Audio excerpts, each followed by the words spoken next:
नमस्कार, स्वागत आहे तुमचं उत्सव लोकशाहीचा या मतदान विशेष कार्यक्रमामध्ये। सध्या मी महायुतीचे उमेदवार मुरलीधर मोहोळ यांच्या घरी आहे। नुकतंच औक्षण झालेलं आहे आणि आपण आता त्यांच्याशीच बातचीत करणार आहोत।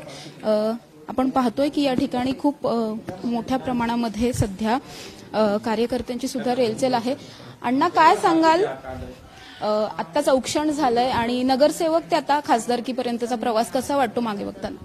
समाधान आहे। शेवटी एका कार्यकर्त्याला काय अवस्था, एका सर्वसामान्य कुटुंबातून आलेला मुलगा मी आणि आज बूथ प्रमुख, वॉर्डाचा अध्यक्ष, नगरसेवक, महापौर आणि आताचा हा लोकसभेचा उमेदवार म्हणून प्रवास नक्कीच आनंद वाटतो, समाधान वाटतं। अण्णा, कोरोना काळात सुद्धा तुम्ही स्वतः कोरोना पॉझिटिव्ह असून सुद्धा नागरिकांसाठी रस्त्यावरती होतात, हे सगळं आठवताना आज कसं वाटतं? मला असं वाटतं की मी कुटुंब प्रमुख ज्यावेळेस काम केलं कोरोनाच्या काळात महापौर, ती माझी जबाबदारी होती, माझं कर्तव्य होतं, मी ते केलंच पाहिजे। मी काही कोणावरती उपकार नाही केले, पण मला असं वाटतं की अशा काळात काम केल्यामुळे माझा आत्मविश्वास सुद्धा नक्की वाढला की त्यावेळेला मला पुणेकरांनी जी साथ दिली, जे आशीर्वाद दिले, त्यामुळे मला आजही विश्वास आहे की माझ्याबरोबर पुणेकर नक्की आहेत। अण्णा, तुम्ही नगरसेवक म्हणून बऱ्याच वर्ष काम केलेलं आहे, महापौर म्हणून काम केलं, आता डायरेक्ट खासदारकी आहे, तर कसं वाटतंय? पेलवणार आहे? मी सांगितलं ना, मी 2.5 वर्ष महापौर म्हणून काम केलंय, स्थायी समितीचा अध्यक्ष म्हणून मी शहराचे अर्थसंकल्प बनवले, तर मला आवाका माहिती आहे, मला पुणे शहर माहिती आहे। मी 30 वर्ष या शहरात कार्यकर्ता म्हणून काम करतोय आणि मग मला पुण्याचा एकूण भविष्याचा विचार काय माझ्याकडे तोही क्लिअर आहे।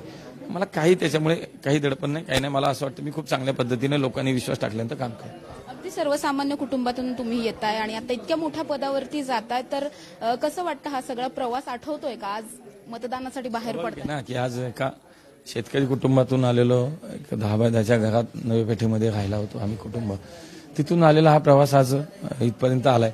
तेव्हा निश्चितपणे मला काय, घरच्यांना, आमच्या सगळ्या लोकांना त्याचा नक्कीच आनंद आहे आणि अभिमान। तुमचा प्रवास अण्णा मोठा आहेच, मात्र देशातल्या सगळ्यात मोठ्या पक्षाचे तुम्ही उमेदवार आहात आणि देशातली सर्वात मोठी निवडणूक आहे, कसं पाहता या निवडणुकीकडे? हो, स्वाभाविक आहे, या निवडणुकीमध्ये देशाचे प्रधानमंत्री ठरणार आहे, देशाची निवडणूक आहे, देशाचं भविष्य कोणाच्या हातात द्यायचं हे देशवासी ठरवणार।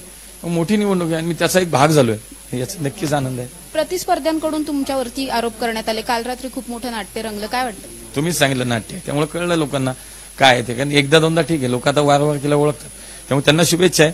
मी काय या स्तरावर जाणार नाही, मला असं वाटतं पुणेकर विचाराला, विकासाला, भविष्याला मत देतात, त्यामुळे मी तेच करतोय आणि मी तेच करणार। नक्कीच अण्णा, शुभेच्छा तुम्हाला। या ठिकाणी आपण पाहतोय की त्यांच्या पत्नी सुद्धा आहेत, आई सुद्धा आहेत, त्यांच्याशी सुद्धा बोलणार आहोत। या ठिकाणी आपण बघतोय की आई आहेत आणि ताई आहेत।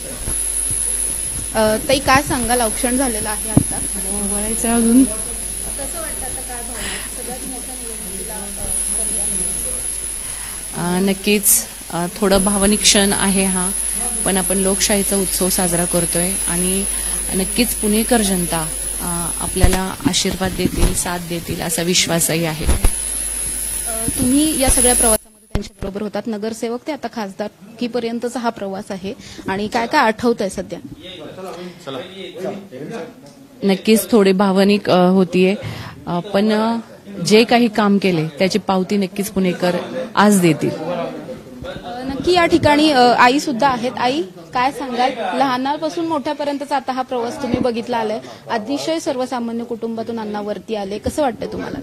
खूप आज आनंदाचा दिवस आहे, खूप आनंदच झालेला आहे आणि एक माझ्या आईचं सांगणं एवढंच, पुणेकरांना चांगल्या मताने निवडून देणे आणि आईचं काय असतं आईचं हे तर सांगायसारखं नाहीये आणि ते 100% निवडून येईल अशी खात्री आणि माझा खूप खूप आशीर्वाद आहे त्याच्या पाठीशी। किती कष्ट तुम्ही अण्णांचे बघितलेत, एखादी आठवण आठवते? ते आठवायला आता निवांत पाठ केलं पाहिजे, सगळं लक्षात नाही येत, वर खूप काय करते मुलांसाठी आईलाच माहिती असतं। पुणे लोकसभेचे महायुतीचे उमेदवार मुरलीधर मोहोळ यांचं नुकतंच औक्षण त्यांच्या घरच्यांकडून झालेलं आहे। थोडासा हा भावनिक क्षण होता, संपूर्ण कुटुंबीय त्यांच्या बरोबर आहे, त्यांच्या कुटुंबाशी सुद्धा आपण बातचीत केली आणि आता पुढचा त्यांचा जो दौरा असणार आहे त्यामध्ये ते पुण्याचे ग्रामदैवत असलेल्या कसबा गणपती आणि त्यानंतर तांबडी जोगेश्वरीचं दर्शन घेऊन आरती करून मग मतदान केंद्रावरती मतदान करण्यासाठी सहकुटुंब पोहोचणार आहेत। त्यावेळीची सुद्धा दृश्य आपण टॉप न्यूजच्या माध्यमातून पाहणार आहोत। कॅमेरा पर्सन शिवाजी साळुंखेसह समृद्धी जाधव, टॉप न्यूज मराठी, पुणे।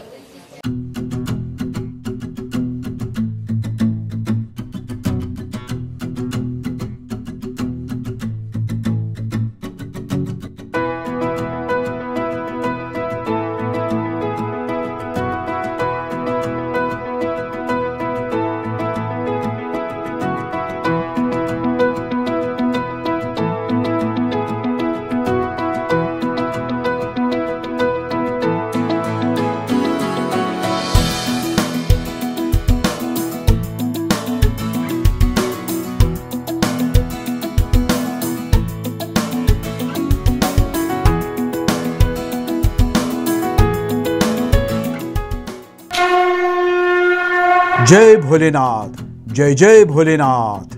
गुरुकृपा ट्रॅव्हल्सची सुनियोजित टूर. उत्तराखंड चारधाम दर्शन यात्रा. पुणे ते दिल्ली, दिल्ली ते चारधाम आणि दिल्ली ते पुणे. प्रवास भाडे प्रत्येकी फक्त 38,500 रुपये. कपलसाठी स्वतंत्र रूम हवी असल्यास प्रत्येकी 45,000 रुपये. पहिला ग्रुप 10 मे 2024, दुसरा ग्रुप 24 मे 2024 आणि तिसरा ग्रुप दिनांक 6 जून 2024. 15,000 ॲडव्हान्स भरून आजच आपलं सीट बुक करा. अधिक माहितीसाठी संपर्क साधा. गुरुकृपा ट्रॅव्हल्स, गजानन महाराज खेडेकर, 94-220-25024, 99-237-16262, 94-235-25427 आणि शुभम गजानन खेडेकर 899-66-2004. त्वरा करा, आजच आपलं सीट बुक करा. जय भोलेनाथ, जय जय Bholenath. Come on guys, hurry up. अरे सुन ना, एक ब्रेक ले लेते हैं. Guys, I'm telling you, तुम लोगों को सही से ट्रैकिंग नहीं आता. But that's okay, you can learn. रोज का ढक्कन देना. ये रेड वाला है, सही वाला देना. अबे ढक्कन, पहले तो सही पानी पीना.